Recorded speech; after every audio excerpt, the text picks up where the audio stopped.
الشيطان اللعين الرجيم بسم الله الرحمن الرحيم الحمد لله رب العالمين والصلاة والسلام على النبي الرحمة السيد المرسلين وعلى علي بن أبي طالب سيد الوصيين وفاطمة الزهراء سيدة نساء العالمين والحسن المجتبى حجة الله على الخلق أجمعين والحسين الشهيد المظلوم وارث أمير المؤمنين وعلي بن الحسين زين العابدين ومحمد بن علي وجعفر بن محمد وموسى بن جعفر وعلي بن موسى الرضا عليه السلام ومحمد بن علي وعلي بن محمد والحسن بن علي والخلف القائم المهدي المنتظر صلوات الله عليهم أجمعين.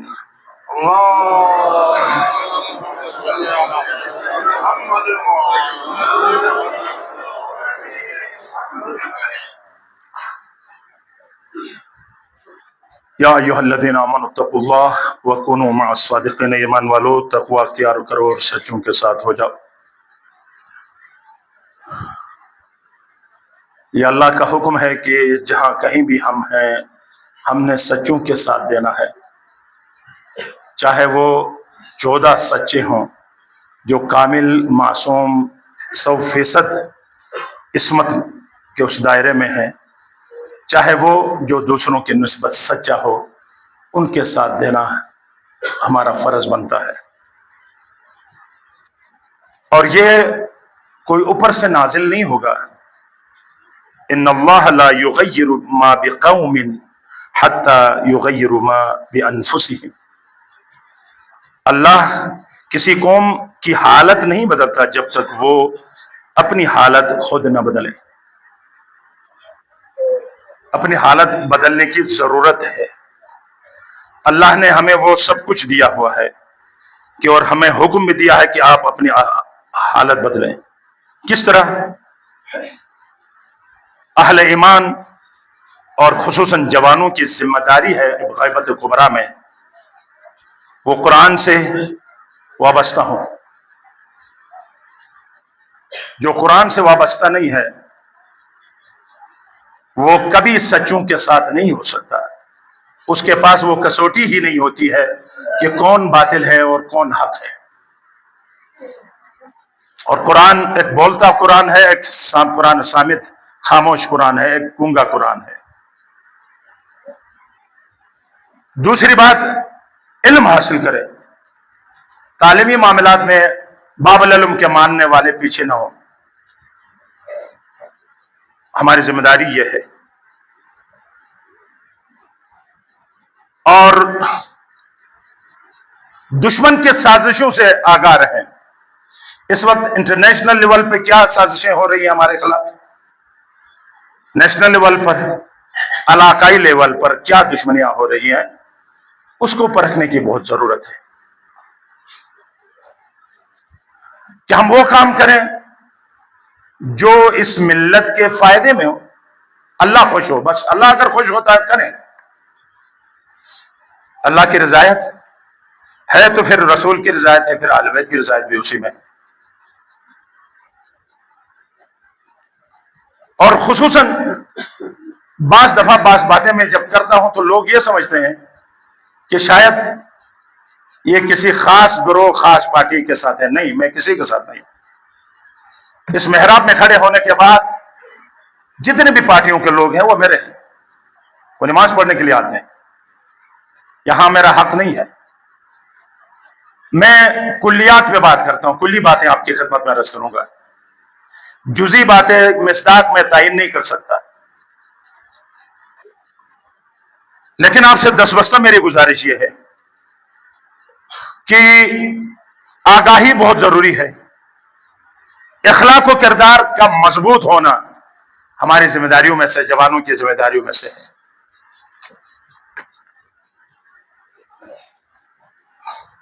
کیونکہ آج پوری دنیا میں اور خصوصاً مسلمان 73 فرقوں میں تھے، 2 حصوں میں تقسیم ہو گئے ہیں، یا یزیدی ہیں یا حسینی ہیں۔ یزیدیوں کا سلسلہ کہاں ملتا ہے، حسینیوں کا سلسلہ کہاں ملتا ہے؟ یزیدیوں کا سلسلہ میں آپ کو بتاتا ہوں، حسینیوں کا سلسلہ بھی میں بتاتا ہوں۔ اس وقت 2 بیانیاں ہیں، غور سے سنیں۔ دو بیانیہ ہے، اسے ہٹ کر تیسرا کوئی بیانیہ ہے نہیں۔ مسلمانوں میں یا یزیدی ہیں یا حسینی ہیں۔ حسینی کون ہے؟ اللہ ولی الذین آمنوا، حسینیوں کا سرپرست خود خدا ہے۔ اللہ مومنوں کا ولی اور سرپرست ہے۔ والذین کفروا اولیاءہم الطاغوت، اور جو لوگ کافر ہیں، منافق ہیں، ان کے سرپرست طاغوت ہے۔ بس اگر میں مصداق بتاؤں اس کلی چیز کا، آج امریکہ اور اسرائیل کے سائے میں جتنے ہیں وہ یزیدی ہیں، اور اللہ اکبر کے سائے میں جتنے لوگ ہیں وہ حسینی ہیں۔ اور ان کے ساتھ سیسا پلائی ہوئی دیوار بن کر، بنیان منصوص بن کر لڑنے والوں کے ساتھ یا مسلمانوں کا ہونا یہ حسینیت ہے۔ لیکن آپ اندازہ کریں، عرب امارات سے حسین نام دے کر نکالا ہے، اور کئی اہل سنت کے لوگ بھی عزت میں آئے کہ ان کو شیعہ سمجھ کر وہاں سے نکالا ہے، کیونکہ نام حسین ہے، نام علی ہے، نکالو جی یہ شیعہ ہے۔ نام حسن ہے، نکالو جی اس کو یہ شیعہ ہے۔ ان کے صرف نکالا نہیں، جائیداد بھی ضبط کیا ہے۔ بتاؤ کیا یہ یزیدی ہیں یا نہیں ہے؟ جن کو حسین، حسن، فاطمہ، علی سے اگر بغض ہے، وہ سب سے بڑا یزیدی ہے، اور آج وہ امریکہ اور اسرائیل کے سائے میں رہتے ہیں، اور وہ سلسلہ ہوتے ہوتے ہوتے یہاں تک آتا ہے کہ طاغوت ان کا سرپرست ہے۔ آج کیا کہتے ہیں ہمارے اسلامی مملکت ہیں؟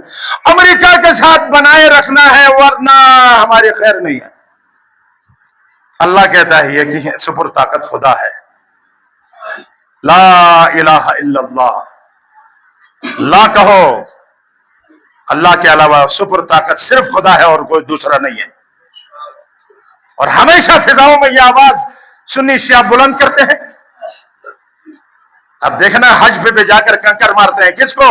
تین شیطانوں کو، بڑا شیطان، چھوٹا شیطان، درمیانے شیطان، ساتھ ساتھ کنکر مارتے ہیں، اور وہاں جا کر گالیاں دیتے ہیں، شیطان کو بھی گالی اور مارتے ہوئے۔ اور یہ پتہ نہیں ہے کہ سب سے بڑا شیطان خود انسانوں میں ہے، اور امام خمینی نے کہا کہ شیطان بزرگ امریکہ ہے، سب سے بڑا شیطان، کنکر اس کو مارنا ہے۔ یہ دیکھو نا، یہ ایک نشانی ہے، میں بھوڑا نہیں ہوں، اس کا نام محراب ہے، محراب میدان جنگ ہے۔ آپ نے سنا تھا نا، پہلے میں نے آپ کی خدمت میں عرض کی تھی کہ مسجد نہیں بن سکتی جب تک کسی زمین کے ٹکڑے پر کسی ولی اور نبی کا خون نہ ہو، وہاں مسجد نہیں بنتی ہے۔ جب مسجد بنی تو سمجھو وہاں خون کا قطرہ، اور جہاں محراب ہے میدان جنگ، حرب کہتے ہیں جنگ کو، محراب کہتے ہیں میدان جنگ، یہی پہ خون کا قطرہ ہے اور یہ مقتل ہے۔ تم پوچھا مولا سے، مولا یہ سارے ہر جگہ مسجدیں ہیں، وہاں پر اولیاء کا خون کیسے گرا؟ کہا کہ ملائکوں سے خدا نے حکم دیا اولیاء کے اس خون کو زمین کے مختلف حصوں میں ڈال دو، جہاں جہاں قطرہ گرے گا آٹومیٹک وہاں مسجد بنے گی۔ اور یہ محراب کے اوپر میں خالی ہاتھ کھڑا نہیں ہوں، یہ نشانی ہے، دفاع ہم پر واجب ہے۔ آپ خود دیکھتے ہیں ڈش انٹینا، فائبر، کولر، اے سی، اگر ان سے دفاع کرنا ہے تو ان چیزوں کی طرف جاؤ، ورنہ دفاعی پوزیشن میں ہونا۔ اور یہ دفاعی پوزیشن میں آج بے بانگ دہل کہتا ہوں کہ 1988 کا سانحہ آپ نے دیکھا، ہم جلال آباد جل گیا، میں نے خود اپنی آنکھوں سے دیکھا ہے۔ اور انہوں نے لکھا تھا کہ آئندہ آئیں گے کنجرب ٹاپ میں، اور انہوں نے یہ سوچا تھا کہ اس علاقے سے سب کو نکال کر باہر کریں گے، باقاعدہ منصوبہ تھا۔ امریکہ کا سفیر رافیل بھی بیٹھ کر باقاعدہ اسلام آباد میں بیٹھ کر سارے جنگ دیکھ کر جہاں یزیدیوں کی فتح ہوتی تھی وہاں خوشی مناتے تھے، اور خدا کا لاکھ لاکھ شکر ہے دولت کے ساتھ وہ بھی ہواؤں میں پھٹ گیا اور ذلیل خوار ہوا کر واصل جہنم ہوا۔ یہ اجڑی کم کا واقعہ یہ سارا ادھر جڑتا ہے۔ ضیاء نے اچھا کام بھی کیا تھا کہ ایران کو جو میزائل دیے تھے اور پھر اس کو چھپانے کے لیے اپنے فوجیوں کو مارنا پڑا، کیونکہ وہاں سے وفد آ رہا تھا۔ اجڑی کم میں انہوں نے دھماکہ کیا اور حتیٰ اپنے بعض دوستوں کو بھی نہیں بتایا جا، ارد گرد جو تھے 300-400 تک ہمارے فوجی شہید ہو گئے۔ یہ سلسلہ بہت لمبا سلسلہ۔ جب اس وقت آپ کے خلاف سازش ہے نا، اب رہبر کی شہادت کے بعد آپ نے مال دیا، یہ آپ وائٹ ہاؤس دیکھ رہا ہے، آپ نے کروڑوں نومل سے مالی تعاون کیا، 26 آپ کے شہید ہو گئے عالمی تحریک میں۔ اب آپ کے خلاف سچ سازش ہونے والی ہے، اور سازش کے لیے جب تک اپنا دفاعی سسٹم نہ ہو اس وقت تک ہم کچھ نہیں کر سکتے ہیں۔ کسی پر بھروسہ کرنا یہ ایک بیوقوفی کی بات ہے، ہم کسی پر بھروسہ نہیں کر سکتے۔ اپنے ناموس، زر، زن، زمین، عقیدہ کا تحفظ ہم نے خود کرنا ہے۔ اب اس سے آگے بڑے امتحان اور بڑے سازشیں ہمارے خلاف ہونے والی ہے۔ آپ سے 10 وقت گزارش ہے اس کے لیے آمادہ ہو جائے۔ اور 88 میں آپ نے دیکھا یزید نے تو کیا، ہمارے پروفیسر شروع کے انہوں نے پکڑ لیا، اس جتھا نے وہاں سے جو لشکر آیا تھا، کہتے مسلمان ہو جاؤ، لا الہ الا اللہ محمد رسول اللہ۔ نہیں نہیں نہیں، اس طرح نہیں، نعوذ باللہ، میں کہتے ہوئے شرم آتی ہے۔ وہ لشکر کہتا ہے کہ نہیں اس طرح نہیں، ہم قائل نہیں ہوئے، تو کیا کہوں کہ آپ مولا علی کو گالی دو تو ہم سمجھیں گے آپ مسلمان ہو گئے۔ کیا یہ مسلمان ہے؟ یہ مسلمان نہیں ہے، یہ سنی بھی نہیں ہے، یہ کسی فرقے سے تعلق نہیں رکھتے ہیں، یہ یزیدی ہیں اور اپنے باپ امریکہ اور اسرائیل کے دسترخوانوں پر بیٹھ کر ہڈیاں چوسنے والے زر خرید غلام ہیں۔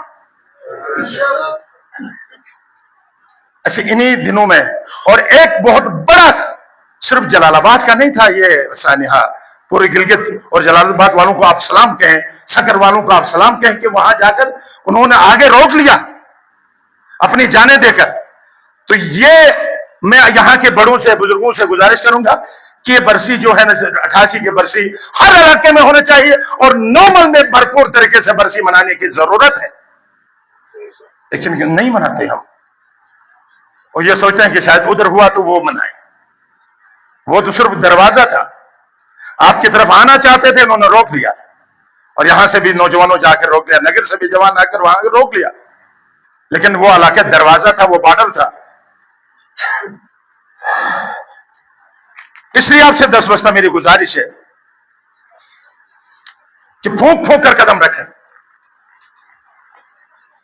5 سال ابھی جو سیاست ابھی چلے گی، 5 سال میں جو تزریق شدہ لوگ ہیں نا، یزیدی لوگ ہیں، وہ ہمیں 50 سال پیچھے دھکیل سکتے ہیں۔ اس لیے میرے جتنے بھی لیڈر ہیں وہ سب کے سب، میں کہتا ہوں واقعاً ہمارے وطن میں ہمارے بھائی جرار، یقین کریں میں وہاں بھی گیا تھا، ادھر سجادیہ محلہ وہاں آباسی تھی، وہاں بھی میرے پاس کلپ موجود ہے، میں نے کہا ہمارے علاقے سے بھی ایک نام لے کر کہا کہ ورنہ کسی کے ہاں جا کر اپنے پارٹی کے اپنے اس کے پاس جا کر یہ کہنا ہر کسی کا دل گردہ نہیں ہوتا ہے، لیکن پھر بھی وہ اللہ جانتا ہے۔ لیکن میں اس بات کا قائل ہوں کہ میرے یہ غیرتدار لوگ، مجھے پتا ہے یہ غیرتدار خاندان سے تعلق رکھتا ہے، اور یہ بھی انتہائی نیک آرزویں رکھ کے آیا ہوا ہے اپنے اس علاقے کے، لیکن خدا پرستی ضروری ہے۔ لیکن یہ یاد رکھو، نہ لسان پرستی، نہ قوم پرستی، نہ علاقہ پرستی، ہاں ایسا نہ ہو۔ ہاں اپنے علاقے کو ہر کوئی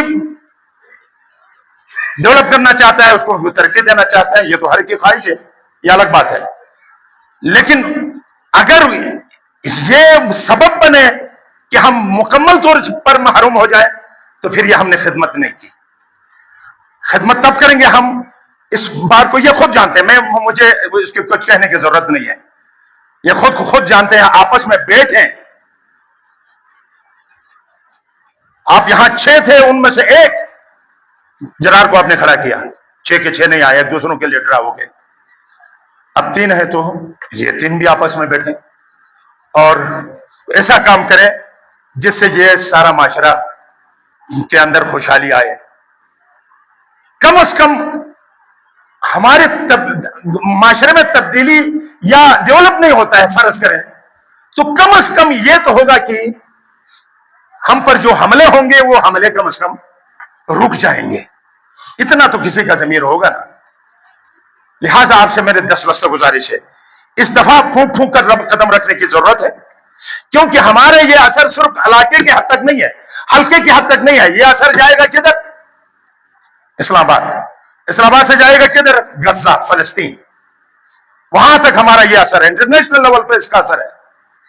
یہاں جب بنے گی اس کے تعاون سے، ابھی امریکہ چاہ رہا ہے کہ مسلمانوں سے اس کے اوپر اسرائیل کو ایکسپٹ کرنے کی وہ درخواست پیش کیا ہوا ہے. درخواست کیا؟ حکم دیا ہوا ہے مسلمان حکمرانوں کو. جب کوئی اسمبلی ایسے بنے گی، ہمارے ایسے غیرتدار لوگ وہاں جائیں گے تو کم از کم مزاحمت کریں گے. ہمارے بس یہ ہے کہ یہ کم از کم مزاحمت کریں گے، نہیں تو کیا ہوگا؟ یہ ایک طرفہ ہوں گے. میں صاف ببانگ دوہل کہتا ہوں کہ جو بھی ہمارے رہبر کے ساتھ، دیکھو نا، جب رہبر شہید ہوئے کوئی تعزیت نہیں. ٹرمپ کو پر قاتلانہ حملہ پتہ نہیں وہ بھی خود کیا ہوگا پاکستان سے. افسوس، جو لوگ رہبر کے اس شہادت پر ان کو ٹس سے مس نہیں ہے، جو لوگ رہبر کے تصاویر کو اٹھا کر ٹوکریوں میں ڈالتے ہیں، ان کے لیے تو ہمارا کوئی نرم گوشہ نہیں ہے. چاہے کسی کو برا لگے اچھا لگے، کیونکہ ہم اس دور کے عاشورہ سے گزر رہے ہیں، اور دوست کے عاشورہ کا حسینی کا جسد پاک ابھی تک دفن نہیں ہوا ہے. اور ہم اب بیٹھ کر اپنی ذات کے بارے میں نہیں سوچ سکتے. بے شک سب کے سب مجھے مردباد کہیں، کوئی مجھے مسئلہ نہیں ہے، سب زندہ باد کہیں، وہ بھی میرے لیے مسئلہ نہیں ہے. مسئلہ یہ ہے کہ میرا خدا رب جس طرح راضی ہوگا وہ آپ کی خدمت میں بیان کروں گا. جو نیتن یاہو کو نوبل انعام دے، جو ٹرمپ کو سلوٹ کرے، اور خدا نہ خواستہ پھر اسرائیل کو ایکسپٹ کرے، نہیں کر سکتا انشاءاللہ. یہ ایٹمی ملک ہے، مجھے امید ہے کہ نہیں کرے گا. اگر ایسا ہوا پھر مسائل بھی بہت سخت ہوں گے اس ملک کے اندر. کم از کم عوام ساتھ نہیں ہے. اگر خدا نہ خواستہ حکمران نے قبول بھی کیا، پاکستان کے 24 کروڑ عوام کوئی بھی اسرائیل کو قبول کرنے کے لیے تیار نہیں، چاہے سنی ہو یا شیعہ ہو، کوئی بھی ہو، جو بھی شعور رکھتے ہیں دل میں ذرا برابر غیرت اور ضمیر اور وجدان اگر زندہ ہے، وہ کبھی بھی اسرائیل کو قبول نہیں کر سکتے. لہذا آپ سے 10 بستہ گزارش ہے کہ اس معاملے میں آپس میں بیٹھیں، کوئی اچھا ایسا کام کرے کہ آپ کو یاد کریں، آپ کو یہ ملت یاد کرے. حد درمی نہ ہو، سوچ ہو، فکر ہو، کوئی راہ حل نکالیں، کیونکہ یہ ہمارے ہاتھ میں نہیں ہے. آپ نے خود پہلے بھی نکالا ہے اور بھی نکال سکتے ہیں. پروردگار سے میں یہی طلب کروں گا. اور آخری بات، ابھی غدیر آنے والا ہے. غدیر میں ایک جملہ عرض کر کے آپ کے سامنے تمام کروں گا کہ غدیر کا سب سے بڑا عمل کیا ہے پتہ ہے آپ کو؟ پہلے بھی کہہ چکا ہوں، لیکن حج میں میرے دوست حج میں تھے، ان کو ٹس سے مس نہیں ہوا. وہاں میں نے کہا تو بھی ان کو بھی ٹس سے مس نہیں ہوا. مکے میں بیٹھ کر، غدیر کے دن ہم مکے میں بیٹھے ہوئے تھے. کیا خوبصورت ہے، کئی حج کے برابر ہے. ابھی سے اپنا ایک دوست چن لیں، عید غدیر کے دن سے گئے اخوت پڑھیں ان کے ساتھ. اگر اجتماعی پڑھنا چاہتے ہیں، میں ادھر حاضر ہو جاؤں گا 1 گھنٹہ، اور باقاعدہ تحفے سے وہ، کیونکہ وہ سک کے بھائی سے قریب تر ہوتا ہے. سک کا بھائی تو قبرستان تک ہے، اور